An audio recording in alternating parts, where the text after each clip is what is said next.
নমস্কার বন্ধুরা, welcome to আরকে sports. আশা করি তোমরা সবাই সুস্থ ও ভালো আছো।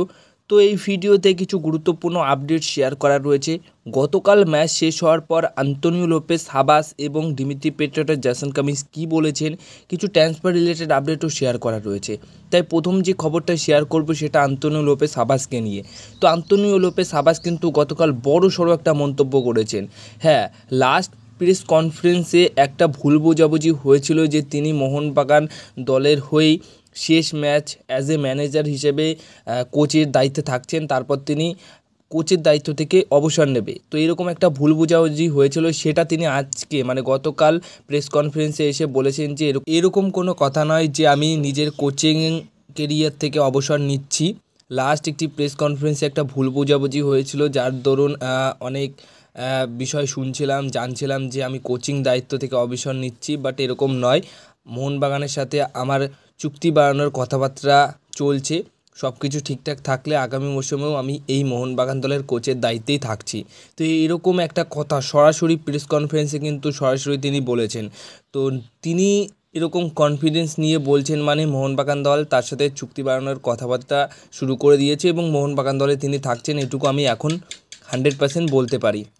তোমাদেরকে বলি যে এই ম্যাচ শেষ হওয়ার পর ফাইনাল ম্যাচ হেরে গেছে, কিন্তু অবশ্যই সারা বছরে ভালো পারফরমেন্স করার পর এইভাবে শেষ ম্যাচে জঘন্য ডিফেন্সের জন্যই কিন্তু ম্যাচটা হারতে হয়েছে।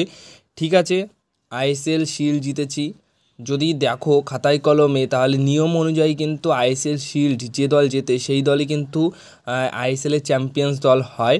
আর সেকেন্ড টাইটেল হিসেবে কিন্তু আইএসএলের যে ট্রফিটা গতকাল মুম্বাই সিটি এফসি দল জিতেছে সেটা কিন্তু সেকেন্ড ট্রফি হিসেবে আসে এবং ফার্স্ট ট্রফি হিসেবে আইএসএল শিল্ড আসে। তো সেই অনুযায়ী রানার্স আপ হ্যাঁ গতকালের ম্যাচে, কিন্তু তার আগেই আমরা চ্যাম্পিয়ন্স হয়ে গেছি। তো ম্যাচ গতকাল হারার পর দিমিত্রি পেট্রাটাস বলেন, আজ আমাদের দিন ছিল না, আমরা সবাই চেষ্টা করেও জিততে পারিনি, তবে আমি গর্বিত মাঠের সবাই 100% দেওয়ার চেষ্টা করেছে, এরকম একটা কথা বলেন। এবং বন্ধুরা, জেসন কামিন্স কিন্তু আগামী মৌসুমের প্ল্যান নিয়েই কিন্তু শুরু করে দিয়েছে, আগামী মৌসুমের কী ভাবনা চিন্তা পরিকল্পনা রয়েছে সেটা নিয়ে তিনি কি বলে গেলেন সেটা যদি তোমাদেরকে বলি, তাহলে তিনি বলেন যে আমরা ভালো মরশুম কাটালাম, সমর্থকরা অনেক গলা ফাটিয়েছেন সারা মরশুমে, আজ আমরা সেরাটা দিতে পারলাম না। এই মরশুমটা খুব উপভোগ করেছি, পরের মরশুমে আরও ভালোভাবে ফিরব। এসিএল 2ই আমাদের এখন মূল লক্ষ্য, তবে চ্যালেঞ্জটা কঠিন হবে, এরকম একটা কথা বলেছেন জেসন কামিন্স এবং দিমিত্রি পেট্রাটাস। তো দুজনেই দুর্দান্ত প্লেয়ার, দুজনের ডুও কিন্তু আমরা আগামী বছরও দেখতে চলেছি। 3 ফুটবলারকে সই করিয়ে নিয়েছে ব্যাঙ্গালোর এফসি দল, গতকাল রাতেই এই খবরটা চলে এসেছে। সেরা 3জন বিদেশি প্লেয়ারকে সই করিয়েছে, জস প্রিয়া ডিয়াস, অ্যালবাতো নাউগোরো এবং তিরি। এই 3 ফুটবলারকে মুম্বাই সিটি এফসি দল থেকে রাতারাতির মধ্যে সই করিয়ে নিয়েছে ব্যাঙ্গালোর এফসি দল। অনেকদিন আগে থেকেই কথাবার্তা চলছিল, কিন্তু এইরকম চমক দেবে ব্যাঙ্গালোর এফসি দল মোটামুটি এটা আশা করেছিলাম না যে এরকম চমক দিতে পারে, কারণ সেরা সেরা বিদেশি প্লেয়ার সই করিয়েছে। আইএসএলের অভিজ্ঞতা সম্পন্ন বিদেশি প্লেয়ার, তারা একসাথে 3 জনকে সই করালো, আরও চমক বাকি রয়েছে তাদের কাছ থেকে, আরও চমক দেবে বলেই কথা রয়েছে। এবার আরেকটা সবশেষে যে বিষয়টা শেয়ার করব সেটা হচ্ছে মোহনবাগান দলকে নিয়ে।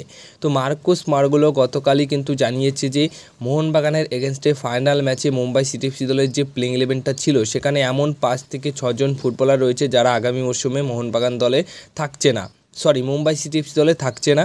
তো যারা ফার্স্ট প্লেইং 11-এ খেলে থাকে তারা কিন্তু খুব ভালো মানের প্লেয়ার, তার জন্য কিন্তু ফার্স্ট প্লেইং 11-এ প্রথম থেকেই ফার্স্ট চয়েস হিসেবে থাকে। তো তাদের মধ্যে যদি 5-6টা প্লেয়ার না থাকে আগামী মরশুমে, তাহলে মুম্বাই সিটি এফসি দলের অনেকটাই ঘর ভাঙছে বলে কথা।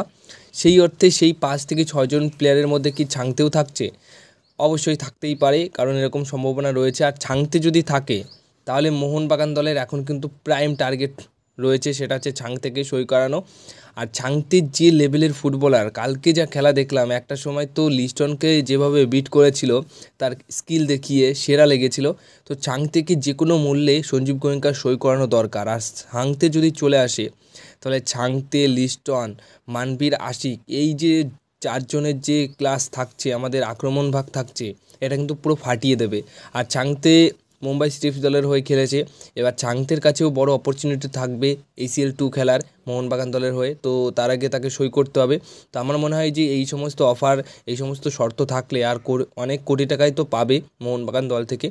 তো এই সমস্ত বিষয়গুলো থাকলে হয়তো ছাংতে সইও করে নিতে পারে। তো তোমাদের কি মতামত, ছাং থেকে সই করানো উচিত নাকি উচিত না, সেটা অবশ্যই কমেন্ট বক্সে জানিও। তো এই ছিল আজকের ভিডিও। যদি ভিডিওটা ভালো লেগে থাকে তাহলে ভিডিওতে করো একটা লাইক, আর যারা চ্যানেলটিকে